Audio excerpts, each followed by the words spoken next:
Good morning students. આજે standard 12 unit 2 લેસનનું નામ છે અનફોર્ગેટેબલ વોલ્ટ ડિઝની. અનફોર્ગેટેબલ એટલે અવિસ્મરણીય. વોલ્ટ ડિઝની હવે આજે લખ્યું છે એમના મોટા ભાઈ રોય ડિઝની, એના વિશે લખ્યું છે. રોય ડિઝની જે છે એ વોલ્ટ ડિઝનીના મોટા ભાઈ હતા અને વોલ્ટ ડિઝની જે કંપની જે છે એના સહસ્થાપક હતા.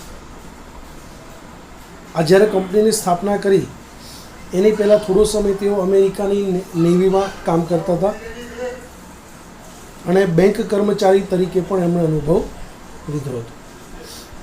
બહુ એક વોલ્ટ છે રચનાત્મક વ્યક્તિ હતા અને એમનું કામ નાણાકીય રીતે મજબૂત બની રહે એ જોવાનું એમનું કાર્ય હતું. તો અહીંયા રોય ડિઝનીએ પોતાનો ભાઈ જે વોલ્ટ ડિઝની જે છે બરાબર, એ વ્યક્તિત્વ તરીકે કેવા હતા, કેવું વ્યક્તિત્વ હતું એમનું અને કેવા સંઘર્ષોનો સામનો કરવો પડ્યો, કઈ રીતે તેઓ જીવનમાં આગળ વધ્યા. એક સમયમાં જે ખૂબ જ દેવાદાર થઈ ચૂકેલા વ્યક્તિ પોતાની મહેનત દ્વારા, આવડત દ્વારા કઈ રીતે જીવનની અંદર સફળ થયા એનું વર્ણન અહીંયા રોય ડિઝનીએ કર્યું છે. ઘણી બધી મુશ્કેલીનો એમણે સામનો કર્યો છે રોય ડિઝનીના ભાઈ વોલ્ટ ડિઝનીએ. અને આપણી આસપાસ એક એવા અમુક કેરેક્ટર્સ મૂકતા ગયા જે માણસને, ભવિષ્યને, બાળકોને હંમેશા સતત હસાવતા રહે છે અને પ્રેરણા આપતા રહે છે. હવે રોય ડિઝનીએ જે છે એમના ભાઈ વિશે જે લખ્યું છે એમની અહીંયા વાત કરી છે. રોય ડિઝની પોતાના ભાઈ વિશે લખે છે, વોલ્ટ ડિઝની વિશે. આ લેસન્સ થોડો મોટો છે એટલે આપણે તેને 2 કે 3 ભાગમાં વહેંચી દઈશું. વાત કરીએ, શું કહે છે? My brother Walt is no more. મારો ભાઈ વોલ્ટ હવે નથી રહ્યા. યેટ, તેમ છતાં, આ થોડી અંડરલાઇન કરતો જાઉં છું કે જેથી કરીને તમને એના અમુક જે સ્પેલિંગ્સ છે એ તમે લખી શકો. તો શું કહે છે? My brother Walt is no more. મારો ભાઈ વોલ્ટ હવે નથી રહ્યા. યેટ, છતાં, હિઝ ઇન્ફ્લુઅન્સ, તેમની અસર, લિંગર્સ મીન્સ મહેકી રહી છે, જીવંત છે. મારો ભાઈ વોલ્ટ અત્યારે હવે નથી રહ્યો, તેમ છતાં તેની અસર જીવંત છે, મહેકી રહી છે. લાઈક અ લિવિંગ પ્રેઝન્સ, જાણે પોતે જીવંત હોય એવી તેની અસર મહેકી રહી છે. ક્યાં? ઓવર ધ સ્ટુડિયોમાં. કયા સ્ટુડિયોમાં? વેર હી ટર્ન આઉટ ધ કાર્ટૂન્સ, કે જ્યાં તે કાર્ટૂન્સ બનાવતા, દોરતા. નેચર ફિલ્મ્સ બનાવતા. એન્ડ ફીચર મૂવીઝ બનાવતા. ધેટ મેડ હિમ નોન, કે એમના કારણે, કોના કારણે? એ કાર્ટૂન, નેચર ફિલ્મો અને ફીચર મૂવીઝ તરફ વળ્યા હતા. અને કાર્ટૂન ફિલ્મ્સે, ફીચર મૂવીઝે જેમને તેમને જાણીતા એન્ડ લવડ અને ચહિતા બનાવ્યા અરાઉન્ડ ધ વર્લ્ડ, આખા એ વિશ્વમાં. એટલે કે સ્ટુડિયોમાં તે કાર્ટૂન દોરતા, નેચર ફિલ્મ્સ બનાવતા અને ફીચર મૂવીઝ બનાવતા, જેના કારણે તે આખા વિશ્વમાં જાણીતા, પ્રખ્યાત અને લોકોના ચહિતા બન્યા હતા. ઇવન નાવ, હાલ પણ, as I walk around the studio, એટલે કે જ્યારે હું સ્ટુડિયોમાં જોઉં, જ્યારે હું સ્ટુડિયો તરફ જાઉં છું, આઈ હાફ એક્સપેક્ટ, ત્યારે મહદઅંશે હું આશા રાખું છું ટુ એન્કાઉન્ટર, કે મને વ્યક્તિ મળી જશે હમણાં. ધેટ, એવો વ્યક્તિ, કેવો? ટોલ, ઊંચો. કન્ટ્રી બોય એટલે જે કહેવાય ને ગામડિયા જુઓ. ફિગર, કન્ટ્રી બોય ફિગર, ગામડિયું જે શરીર હોય એવો વિચાર, ઊંચો પાતળો. એન્ડ હેડબોર્ડ, મસ્તક ઝુકાવેલો. ઇન થોટ, કંઈક વિચારોમાં મગ્ન. અબાઉટ સમ ન્યૂ પ્રોજેક્ટ, કોઈક નવા પ્રોજેક્ટના વિચારોમાં. એટલે કે જ્યારે પણ હું સ્ટુડિયો તરફ જાઉં ત્યારે મહદઅંશે હું એવી આશા રાખું કે તે ઊંચા પાતળા અને મનમાં ઘણા નવા પ્રોજેક્ટ વિશેના વિચારો ધરાવતા વ્યક્તિને હું મળી લઉં. Volt was so much volt was so much the driving force behind all we did. એટલે કે વોલ્ટ જે છે એ અમારા બધા પાછળનું ચાલક બળ હતું. બરાબર, એ ડ્રાઇવિંગ ફોર્સ છે એટલે કે ચાલક બળ હતું અમારા પાછળનું. ચાલક બળ એટલે શું? All we did from making movies to building Disneyland. એટલે કે મૂવીઝ બનાવવાથી માંડીને ડિઝનીલેન્ડ બનાવવા સુધી વોલ્ટ જે છે એ અમારા બધા પાછળનું ચાલક બળ હતું. એટલે મીન્સ પ્રેરણા સ્વરૂપ હતા. અમે જે કોઈ પણ કાર્ય કરતા, ચલચિત્રો બનાવવા કે ડિઝનીલેન્ડની સ્થાપના, આ બધા કાર્યોની પાછળ વોલ્ટ જે છે એક ચાલક બળ હતું. ચાલક બળ એટલે આપણે ઘણીવાર એવું થાય કે આપણે કોઈ આપણને કહે ને તું ગમે એ થાય તે કરતા ને કંઈ પ્રોબ્લેમ પડે તો હું બેઠો છું, અને ફાધર એમ કે હું બેઠો છું કંઈ પણ થાય તો એ આપણી પાછળનું ચાલક બળ કહેવાય. બરાબર, તો એની અહીંયા વાત થઈ રહી છે.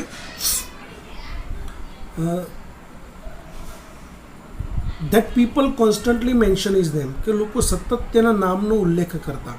કોન્સ્ટન્ટલી એટલે સતત, બરાબર, અને મેન્શન એટલે ઉલ્લેખ કરતા. His name as if he were still alive. આજે પણ લોકો એના નામનો સતત ઉલ્લેખ કરે કે જાણે કે પોતે હજી જીવંત હોય. એઝ ઇફ એટલે જાણે કે, ગ્રામરનો પોઈન્ટ છે, સપોઝિશન બતાવે છે. આજે પણ પોતે જીવંત હોય એવી રીતે લાગતા. Every time we show a new picture, જ્યારે પણ અમે નવું પિક્ચર જોતા, or open a new feature at Disneyland, અથવા ડિઝનીલેન્ડમાં કંઈક નવું બન્યું હોય, someone is bound to say, તો કોઈ ચોક્કસપણે કહે આઈ વન્ડર, હું વિચારું છું, how volt would like it, કે વોલ્ટને આ પસંદ પડશે કે નહીં. એટલે કે જ્યારે કોઈ નવું ચિત્ર બનાવતા અથવા ડિઝનીલેન્ડમાં કંઈક નવું આવતું ત્યારે ચોક્કસપણે કોઈ કહેતું કે હું વિચારું છું કે વોલ્ટને આ ગમ્યું છે કે નહીં. એન્ડ વેન ધીસ હેપન્સ, અને જ્યારે આવું બને છે, આઈ પર્સનલી રિયલાઇઝ, મને વ્યક્તિગત રીતે ખ્યાલ આવે છે દેટ કે it was something himself had planned, કે જ્યારે આ પૂરું થાય ત્યારે આપણને ખ્યાલ આવે કે તે વોલ્ટે ખુદ જ બનાવ્યું હતું, યોજ્યું હતું. આપણને એવું લાગે કે ખરેખર આ વોલ્ટે જ બનાવ્યું છે એવું લાગે છે. ફોર માય ઇમેજિનેટિવ, મારા કલ્પનાશીલ ભાઈ. ઇન્ડસ્ટ્રીયસ, મહેનતુ, મારો કલ્પનાશીલ, નવું કલ્પના કરતા હતા, મારો કલ્પનાશીલ અને મહેનતુ ભાઈ. લેફ્ટ ઇનફ પ્રોજેક્ટ્સ, એ પૂરતા પ્રમાણમાં પ્રોજેક્ટ્સ છે એ મૂકીને ગયા છે, ગતિમાં મૂક્યા છે. ઇન પ્રોગ્રેસ એટલે ગતિમાં મૂક્યા છે. To keep the rest of us busy for many years, જે આવનારા ઘણા બધા વર્ષો સુધી આપણને વ્યસ્ત રાખશે. એટલે કે મારો ભાઈ એટલા બધા પ્રોજેક્ટ્સ મૂકીને ગયા છે કે એ આવનારા સમયમાં આપણને ઘણા બધા વર્ષો સુધી વ્યસ્ત રાખશે. તો આ પહેલો પેરેગ્રાફ હતો. હવે વોલ્ટ વિશે વાત કરીએ આગળ. વોલ્ટ કેવો માણસ હતો વ્યક્તિની દ્રષ્ટિએ કહીએ? How was Walt? તો Walt was a complex man. Walt જે છે એક જટિલ માણસ હતો. જટિલ એટલે નોટ ટુ ઇઝી, સમજવામાં બહુ સરળ નહીં તેવું. એટલે કે મારો ભાઈ વોલ્ટ જે છે એ સમજવામાં અઘરો માણસ હતો.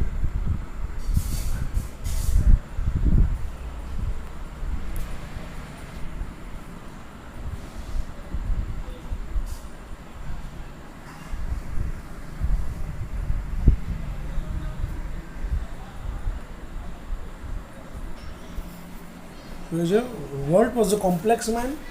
વોલ્ટ એ જટિલ માણસ હતો, સમજવામાં અઘરો માણસ હતો. તો કોના માટે? દરેક અલગ અલગ વ્યક્તિ માટે કેવો માણસ હતો જુઓ. To the writers, producers and animators, એટલે કે લેખકો, પ્રોડ્યુસર્સ નિર્માતાઓ, અને જે એનિમેટર્સ કાર્ટૂનિસ્ટો જે હતા, હુ વર્ક ઇન વિથ હિમ, જે તેમની સાથે કામ કરતા. એટલે કે તેમની સાથે કામ કરતા લેખકો, નિર્માતાઓ અને કાર્ટૂનિસ્ટો માટે, બરાબર, વોલ્ટ છે એ કેવો અઘરો માણસ હતો. હી વોઝ અ જીનિયસ, તે એક બુદ્ધિજીવી હતા, જીનિયસ માણસ હતા એમના માટે. Who had an extraordinary ability, જેમની પાસે અસાધારણ ક્ષમતા હતી. To add an extra stroke of imagination, અકલ્પ્ય કલ્પનાને ઉમેરવાની. એક્સ્ટ્રા સ્ટ્રોક કંઈક વધારે, કંઈક અલગ, એક્સ્ટ્રા સ્ટ્રોક ઉમેરવાની ઇમેજિનેશન કલ્પનામાં. To any story or idea, કોઈ પણ વાર્તા કે કોઈ પણ વિચારમાં અકલ્પ્ય કલ્પનાઓને ઉમેરવાની તેમનામાં અદમ્ય ક્ષમતા હતી. એક્સ્ટ્રા સ્ટ્રોક એટલે અદમ્ય ક્ષમતા, યાદ રાખજો. Two the millions of people who watch is TV show, લાખો લોકો, કરોડો લોકો જે એમનો ટીવી શો જોતા. He was warm kind personality, બરાબર. તેમના માટે તે મૃદુ અને નમ્રશીલ વ્યક્તિ હતા. કે જે તેમનો ટીવી શો જોતા એમના માટે મૃદુ અને નમ્રશીલ વ્યક્તિ હતા. Bringing fun and pleasure into their homes, ઘરમાં આનંદ અને ઉત્સાહ લાવનાર, આનંદ અને ઉત્સાહ લાવનારા એક જે કહેવાય મૃદુ અને નમ્રશીલ વ્યક્તિ હતા. ટુ ધ બેન્કર્સ હુ ફાઇનાન્સસ, કે બેન્કરો જેમણે એમને આર્થિક સહાય કરી હતી. એ બેન્કરો જેમણે એમને આર્થિક સહાય કરી હતી. આઈ એમ શ્યોર, મને લાગે છે કે તેમના માટે હી સીમ લાઈક અ વાઇલ્ડ મેન, તે ખૂબ જ જોખમ લેનારા, જે કહેવાય ને ઉધાર ચૂકવવામાં નિષ્ફળ રહે તેવા, એટલે કે જોખમ લેનારા. હેલબેન્ટ ફોર બેન્કરપ્સી, નાદારી નોંધાવે તેવા પ્રકારના વ્યક્તિ હતા. એનો મતલબ કે સાહસ ખેડનારા તો હતા પણ પૈસા ભરી શકે એવી હાલતમાં નહોતા. એટલે કે ખૂબ જ જોખમ લેનારા અને પોતાના ઉધારને ચૂકવવામાં નિષ્ફળ રહી નાદારી નોંધાવે તેવા પ્રકારના વ્યક્તિ હતા. ટુ મી, અને મારા માટે, he was my amazing kid brother, તે મારો અદ્ભુત લંગોટીયો ભાઈ હતો. ફૂલ ઓફ ઇમ્પ્રેક્ટિકલ ડ્રીમ્સ, જે અતાર્કિક સપનાઓથી ભરેલા. અતાર્કિક એટલે જે સરળતાથી પોસિબલ ના હોય એવા સપનાઓથી ભરેલો. That he made come true, અને એ સપના એણે સાચા કરી બતાવ્યા હતા. ખ્યાલ આવે શું કહે છે? ફરીથી એ ફકરો સમજાવું છું.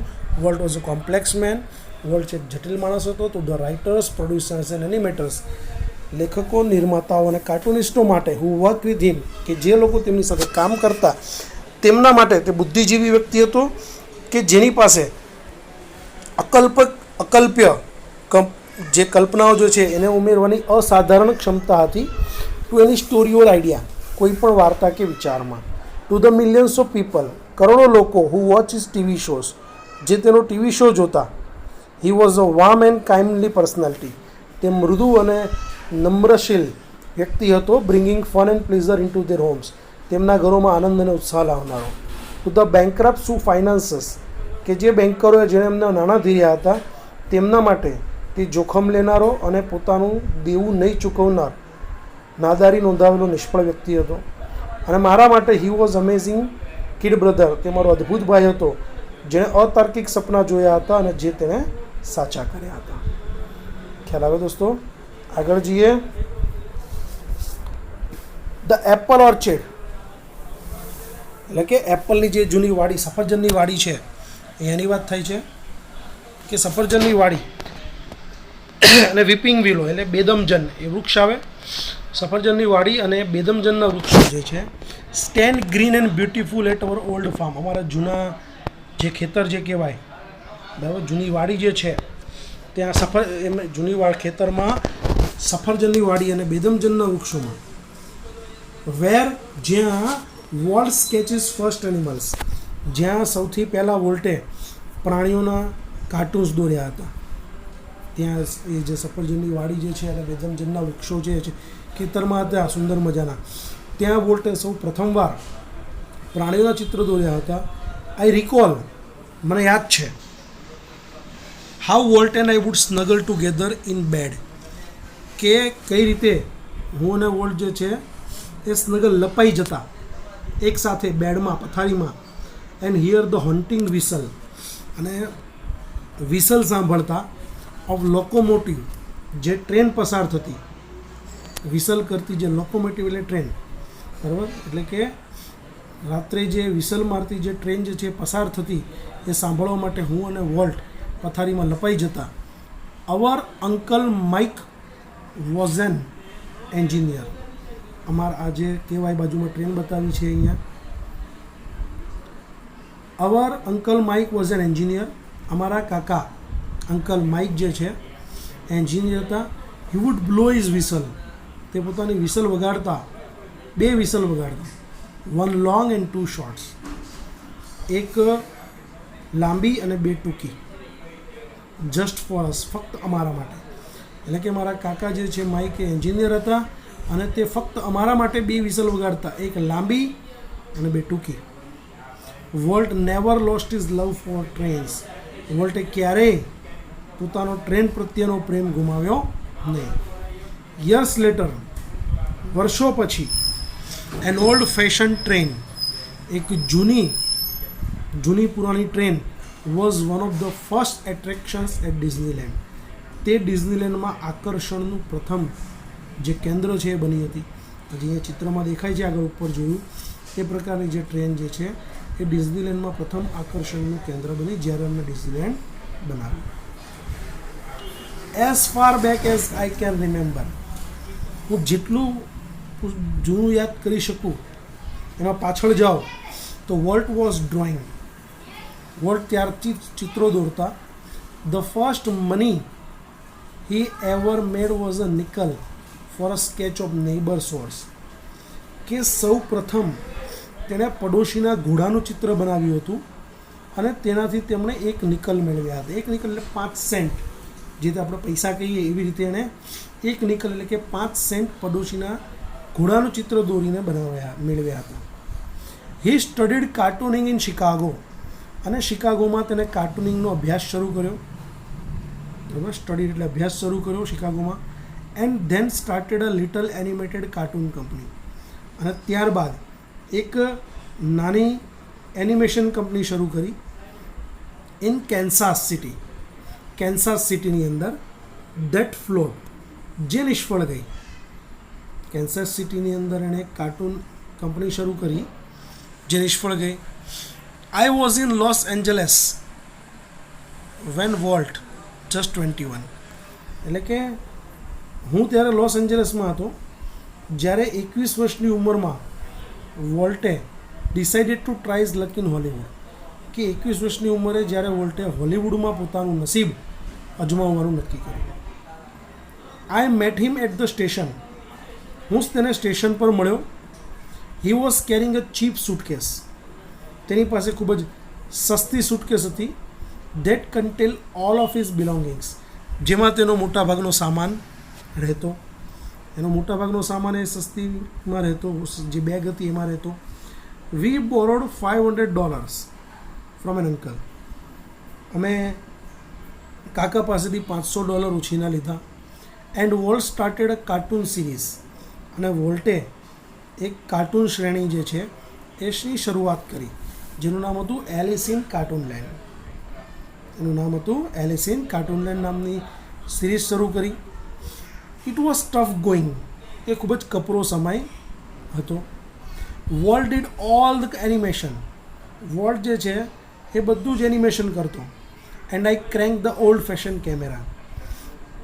અને હું જૂના ફેશનથી કેમેરા લઈ તેના ફોટાને એવું પાડતો. The Alice cartoons didn't make much of splash. એલિસના કાર્ટૂનથી કંઈ વધારે પડતી સફળતા મળી નહીં, વધારે સફળતા ન મળી. So Walt started a new series called Oswald the rabbit. તેથી વોલ્ટે કાર્ટૂનની નવી સિરીઝ ઓસ્વાલ્ડ ધ રેબિટ શરૂ કરી. ઓસ્વાલ્ડ ડીડ બેટર. ઓસ્વાલ્ડે પણ સારું કર્યું. But when volt went to our New York distributor. પરંતુ જ્યારે વોલ્ટ અમારા ન્યૂયોર્કના ડિસ્ટ્રીબ્યુટર પાસે ગયો ફોર મોર મની, વધારે પૈસા માટે, વેચાણ કરવા માટે, હી રેન ઇન ટુ ટ્રબલ. તે મુશ્કેલીમાં મુકાયો. શું થયું ત્યારે જોઈએ આગળ. પાછો આવે ત્યારે કહે છે what kind of a deal did you make kid. આયાસ. મેં પૂછ્યું બાળક તે કેવા પ્રકારની ડીલ કરી. We haven't got a deal. આપણે કાંઈ ડીલ કરી નથી. Volt admitted. વોલ્ટે સ્વીકારી લીધું, કહી દીધું ભાઈ આપણે કોઈ ડીલ થઈ નથી. ધ ડિસ્ટ્રીબ્યુટેડ કોપીરાઇટેડ ઓસવાલ્ડ, ડિસ્ટ્રીબ્યુટરે ઓસવાલ્ડના કોપીરાઇટ લઈ લીધા છે, આપણી પાસેથી જે હકો જે છે એ લઈ લીધા છે. And he is taking over the series himself, અને હવે તે પોતાની સિરીઝ જાતે ચલાવવા માગે છે. સ્ટ્રેન્જલી, આશ્ચર્યજનક રીતે, Walt did not seem downhearted. Walt જે છે એ સહેજ પણ નિરાશ નહોતો, બિલકુલ નિરાશ નહોતો, કારણ કે આટલી બધી મહેનતથી સિરીઝ શરૂ કરી હતી અને લઈ લીધી. એટલે we are going to start a new series, આપણે નવી સિરીઝ શરૂ કરીશું. હી એન્થુઝડ, તેને ઉત્સાહપૂર્વક કહ્યું. ઇટ્સ અબાઉટ અ માઉસ, અને તે ઉંદર વિશે હશે. And this time we will on the mouse, અને આ વખતે હવેથી જે આપણો ઉંદર છે આપણો પોતાનો હશે. ખ્યાલ આવી ગયો? અહીંયા સુધી આપણે રાખીએ છીએ ભાગ 1ની અંદર. ભાગ 2માં વોલ્ટ કઈ રીતે માઉસનો ઉદ્ભવ થાય છે અને કઈ રીતે મહેનત કરે છે, શું થાય છે આગળ, ડિઝનીલેન્ડની કઈ રીતે એ તૈયાર કરે છે, કઈ રીતે એટલું ફેમસ બને છે અને કેવો હતો વોલ્ટ વિશે આગળ એ આપણે ફરી ભણીશું. ત્યાં સુધી સ્ટે હોમ, સ્ટે સેફ. જય હિન્દ.